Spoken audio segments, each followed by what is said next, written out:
¿Cómo están, queridos amigos de República Digital? Muchas gracias por acompañarnos. Qué día tan frío, 4 grados centígrados. Les saludamos con muchísimo gusto. A nombre de nuestro productor Héctor Felangarza, soy Ángel García y le doy la más cordial de las bienvenidas a la información. Bueno, vamos con las noticias. Hay noticias del COVID. En una semana se han presentado 44 muertes de COVID-19 aquí en la región centro. Tan solo durante este domingo se presentaron 15 muertes a causa de esto que es el COVID. Autoridades de salud siguen alertando a la población a tomar las medidas necesarias para disminuir este número de contagios. En el reporte de ayer se mencionó el municipio de Castaños con 2 muertes, un hombre de 72 años y una mujer de 72. En Frontera fue un solo hombre, tenía 57 años de edad, mientras que en el municipio de Monclova fueron 11 las personas que fallecieron. Un hombre de 81 años, un hombre de 80, otro hombre de 71 años, otro más de 65, además de 2 mujeres de 65 años, un hombre de 59, otro de 58, una mujer de 57, una mujer de 45 años y una mujer de 40 años. En el municipio de Nadadores, solo una muerte, un hombre de 51 años de edad. Tan solo en esta semana se han presentado 44 decesos en la región centro de Coahuila. Por ello, la importancia de permanecer en casa. Es importante mantener actividades de recreo para los pequeños, pero siempre dentro del hogar. 11 decesos en Monclova en la última semana. Bueno, pues es para tomar en cuenta. Hablando de otras cosas y un poquito de lo mismo, ¿no? A propósito de la nueva, esta cepa del coronavirus. Bueno, pues está el estado de Coahuila, nuestro estado, alertando ante casos de la nueva cepa de coronavirus que está en Tamaulipas. Pero hoy el secretario de Salud, el señor de la O de Nuevo León, también decía que ya llegó a Nuevo León esta nueva cepa, ya hay contagio, ¿no? Miguel Riquelme, el gobernador del estado, dijo que en esta entidad no se ha detectado, al menos aquí en Coahuila, ningún caso ligado a la nueva cepa detectada a finales de este año pasado, el 2020, tras detectarse en Matamoros, Tamaulipas, un caso de la nueva variante de este COVID-19. El gobierno de Coahuila se mantiene alerta en las 5 regiones del estado para tomar las precauciones y previsiones necesarias en caso de que se llegue a presentar una situación similar. El gobernador del estado, Miguel Ángel Riquelme, dijo que en esta entidad, en Coahuila, no se ha detectado ningún caso ligado a la nueva cepa o a esta detectada a finales del 2020 en el Reino Unido. Por cierto, esta cepa es conocida como la B117. Hay nueva cepa, digamos, no solamente en el Reino Unido, sino también en lo que es Sudáfrica, y ahora se está presentando también allá en Brasil. Pues ya veremos cómo se presentan estas situaciones, ¿no?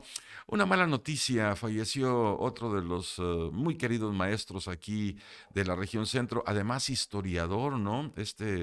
Catedrático de la Facultad de Ingeniería Mecánica y Eléctrica aquí en la ciudad de Monclova. Nuevamente el virus COVID-19 cobró una víctima más. Esta vez fue el ingeniero Alfonso Fuentes Martínez, catedrático de la Facultad de Ingeniería Mecánica y Eléctrica e historiador monclovense, quien perdió la batalla. Le faltó oxígeno durante 3 horas. Llegaron los paramédicos, le dieron, bueno, pues le atendieron, ¿no? Pero fue infructuoso todos los intentos. Falleció el historiador y catedrático de la ingeniería o de esta facultad de ingeniería, Alfonso Fuentes Martínez. Hombre, descanse en paz, ¿no? Y a propósito del COVID, este recuento de las últimas 24 horas, ¿cómo anda en esto del COVID? Bueno, pues la Secretaría de Salud reporta en las últimas 24 horas 365 contagios de COVID. Han fallecido 24 personas en el estado las últimas 24 horas, donde se han presentado los contagios. Le platico: 96 en Saltillo, 61 en Torreón, 38 en Piedras Negras, 32 en San Buena, 29 aquí en la ciudad de Monclova, 11 en Ciudad Frontera, 4 en Cuatro Ciénegas, 1 en San Buenaventura, 3 en Castaños y 2 en la vecina población de Candela, Coahuila. 365 nuevos casos de COVID en las últimas 24 horas y 24 fallecidos. Bueno, pues hay que tener todas las medidas de sanidad, ¿no? Esto del cubrebocas y esta pandemia que no da tregua, que todos los días, un día sí y otro también, aun y cuando pues ya inició al menos, y eso da un poco de alivio, digamos, inocular, inyectar a todas las personas que están en la primera línea de batalla combatiendo este COVID-19, que son el servicio médico, ¿no? Bueno, una mala noticia, más información desde luego.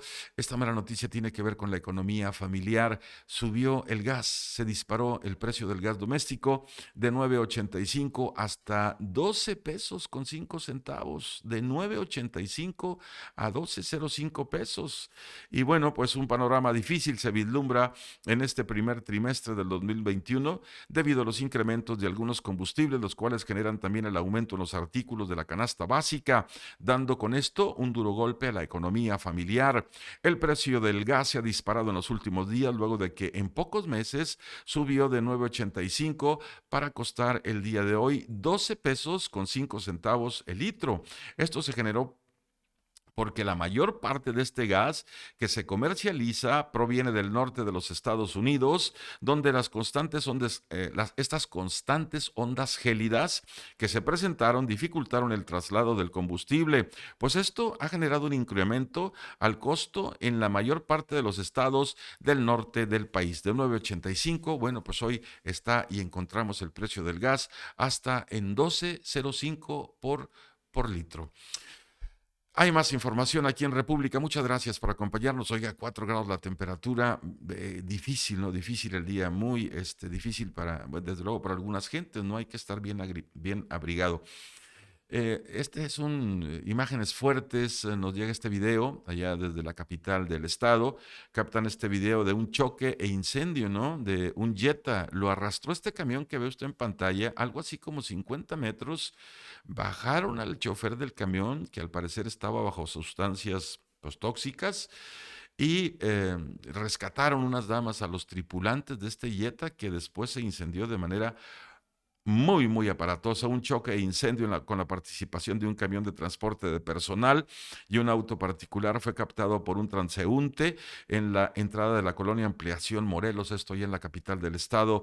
De acuerdo a lo establecido por la persona que hizo la grabación, el operador de la pesada unidad no detuvo su marcha, luego de que los vehículos al desplazarse rumbo al oriente colisionaron en esto que es el Boulevard Fundadores a la altura del Motel Corona. Por más de 30 metros, el chofer del camión de la empresa FED arrastró al auto Jetta, mismo que iba envuelto ya, cuando lo arrastraba iba envuelto en llamas.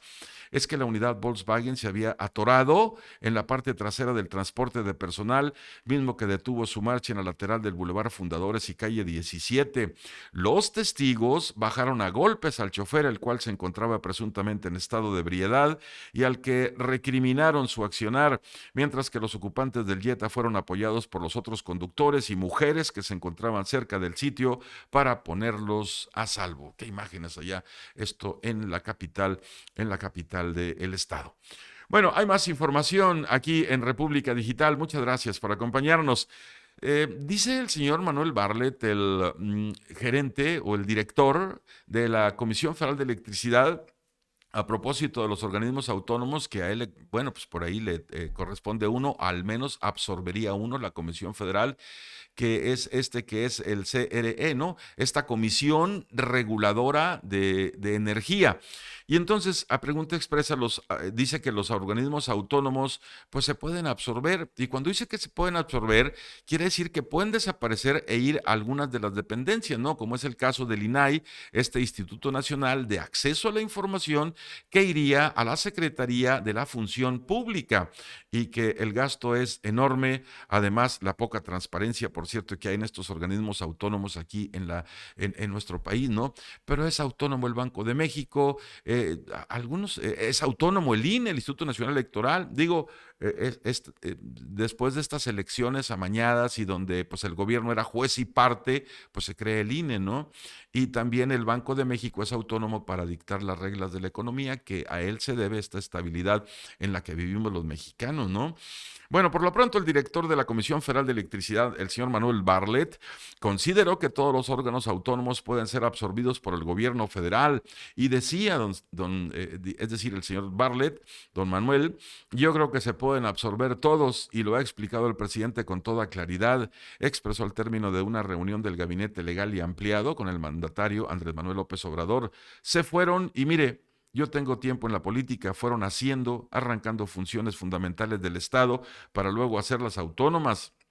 En el contexto de la propuesta del presidente López Obrador para desaparecer organismos autónomos y absorberlos en el gobierno federal, Manuel Bartlett puso como ejemplo la Comisión Reguladora de Energía. Hay una Secretaría de Energía. Entonces, ¿para qué tienes una comisión reguladora de energía? Tienes una función más importante que la energía para un país y es un autónomo. El sistema de comunicaciones es uno de los aspectos de los nervios básicos del país, un órgano autónomo, pero además de que lo hicieron así, pues resulta que los nombramientos fueron hechos en periodos para mantenerse por encima de las elecciones. En entrevista fuera del Palacio Nacional, Bartlett afirmó que la destrucción del Estado para crear la llamada fuerza de mercado es una visión profundamente neoliberal. Debilitas al Estado y entonces es el sector privado el que manda en el país, cuando el Estado es la creación de la sociedad. Rechaza la pues concertación que puede haber en el poder, ¿no? El director de la Comisión Federal de Electricidad dijo que es falso que la eventual adhesión de los organismos autónomos en la estructura del Ejecutivo signifique una hiperconcentración de poder. Eso es lo que dicen. Hombre, el presidente no quiere tener controles. No es cierto. Los controles están fijados en la Constitución. El Congreso es el que tiene la representación de la Constitución, terminó diciendo Manuel Bartlett. Bueno, a propósito de eso, a veces no se entiende de manera cabal, pero uno de los argumentos de los que presenta el presidente Andrés Manuel López Obrador para la desaparición o absorción por parte del gobierno de estos organismos autónomos, pues es el alto costo en el que, digamos, le cuesta a los mexicanos mantenerlos, ya sea esta Comisión Reguladora de Energía. Cuando hay una Secretaría de Energía, el INAI, bueno, ese sí es más controversial porque es acceso a la información, pero luego dicen que no cumple con su función, ¿no? Sobre todo en la célula más pequeña del poder, que es en los municipios, donde son opacos, donde ocultan información, y también en los gobiernos de los estados. Y platicando con algunos políticos, cuando quieren conocer información se tienen que ir a la capital del país y ahí es donde sí verdaderamente funciona el INAI y ahí sí obtienen la información que los municipios no les quieren otorgar. En fin, que uno de los argumentos es la poca transparencia, el segundo argumento sería lo costoso que son grandes edificios, grandes sueldos, grandes coches y al final del día hay secretarías que son similares. Estos organismos autónomos son como los fiscalizadores de esas secretarías. Entonces ahí se va a poner buena la controversia con esto de la desaparición o no y cuáles sí sirven y cuáles no en un momento dado para fines prácticos de la política estos organismos autónomos, quién sí y quién no está cumpliendo con la función.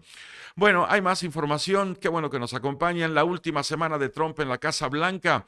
Él se va de este miércoles al otro, ¿no? Que es día 20. Digamos, va a transcurrir esta semana y que inicia hoy lunes y la próxima, a partir del viernes, pues será su último día.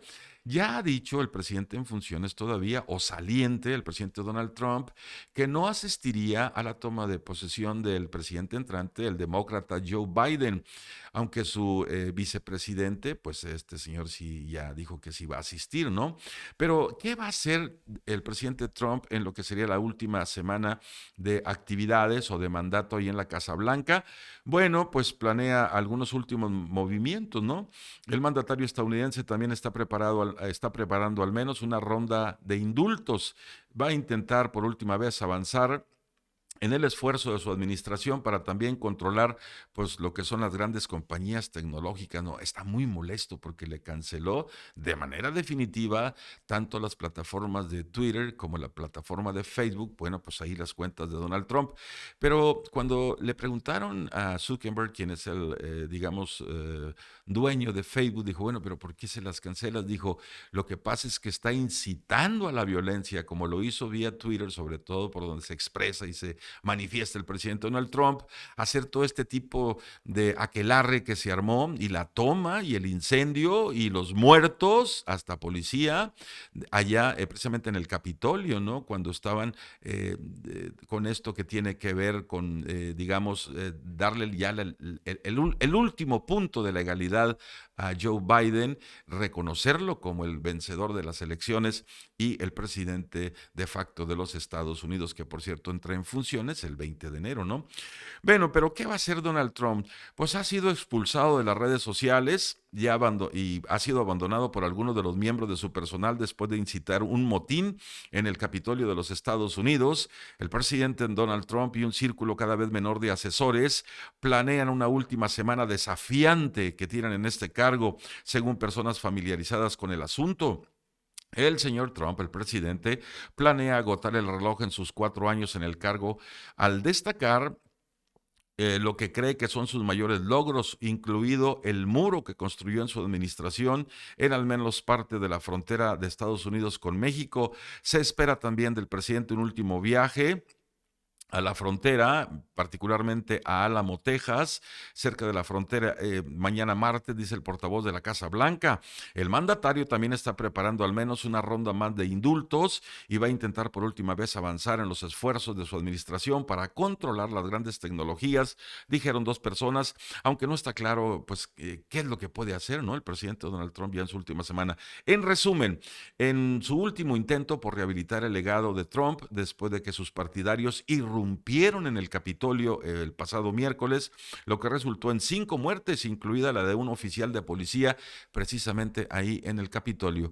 Indultos y algunas medidas para regular, pues estas grandes, digamos, compañías tecnológicas, como él le menciona, ¿no? Y en términos políticos, la primer ministro de Alemania, Angela Merkel, dijo, sí, es cierto, ninguna plataforma tecnológica puede estar condicionando ni tampoco por encima de un gobierno, ¿no? Y entonces aquí se marca la pauta y se abre una puerta que es verdad muy interesante, ¿no? ¿Qué tanto y peso específico pueden tener dentro o desde afuera para un gobierno estas plataformas, ¿no?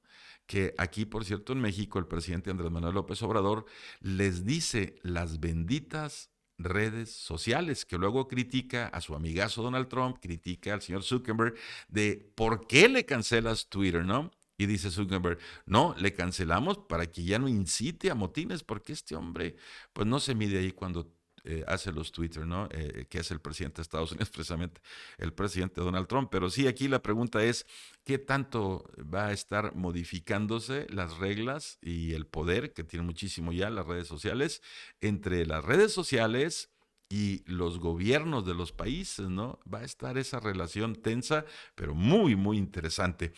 Bueno, vamos con el clima ampliado, 4 grados la temperatura. Para mañana, quiero decirle que para mañana, martes, 2 grados al amanecer, sí, va a estar muy frío, con 12 grados centígrados como máxima, se va a mantener frío y se va a mantener medio nublado, ¿no? Ya para el miércoles, 21 grados como máxima o hasta 21 grados, 5 grados al amanecer, cielo despejado. El jueves, 4 grados al amanecer, hasta 26 grados, cielo despejado. El viernes, 3 grados, regresa el frío, 3 grados centígrados y hasta 18 grados.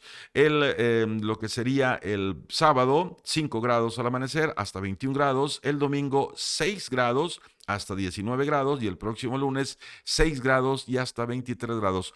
Como vemos, el común denominador está entre los 2 y 6 grados al amanecer. Es decir, noches muy frías, amaneceres muy fríos y después hasta 15 grados centígrados, cielo despejado. Decían que posiblemente para el próximo domingo podría nevar aquí precisamente en la región. Bueno, y hablando de nevadas, vámonos con la imagen del día, esto que tiene que ver con el sur de Texas. Oiga, está en Houston, en Alabama, en Tennessee, están esperando una nevada, pero de las buenas allí en Georgia, es decir, el sur de los Estados Unidos, pues no la está pasando tan bien, ¿no? Inclusive cerraron escuelas, inclusive cerraron fábricas. Esta tormenta invernal ha causado nevadas en la parte sur de los Estados Unidos, avanzando hacia Alabama y hacia Tennessee. Hoy, después de cruzar Texas, Luisiana, Mississippi, obviamente Mississippi un día antes, la capa blanca cae por toda la región y ha obligado al cierre de algunas escuelas y oficinas de gobierno, fomentando tiempo libre entre adultos y niños recluidos por la pandemia del coronavirus. Hasta 15 centímetros, es decir, 6 pulgadas de nieve, cayeron en algunas partes del sur de Texas. Reportó esto el Servicio Meteorológico Nacional en Houston.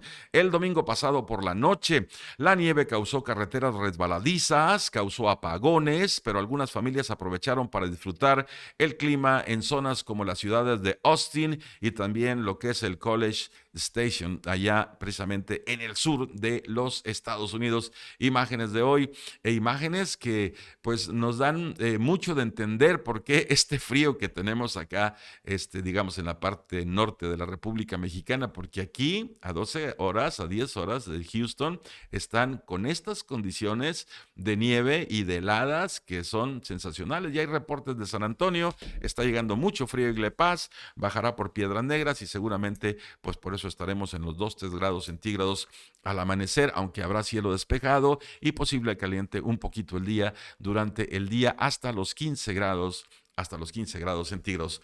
Bueno, con esto los dejamos. Muchas gracias por acompañarnos aquí en República Digital. Mañana será martes. Mañana esperamos que nos acompañen aquí en esto que es República Digital. A nombre de nuestro productor Héctor Felangarza, le saluda Ángel García. Y bueno, pues muchas gracias y hasta entonces.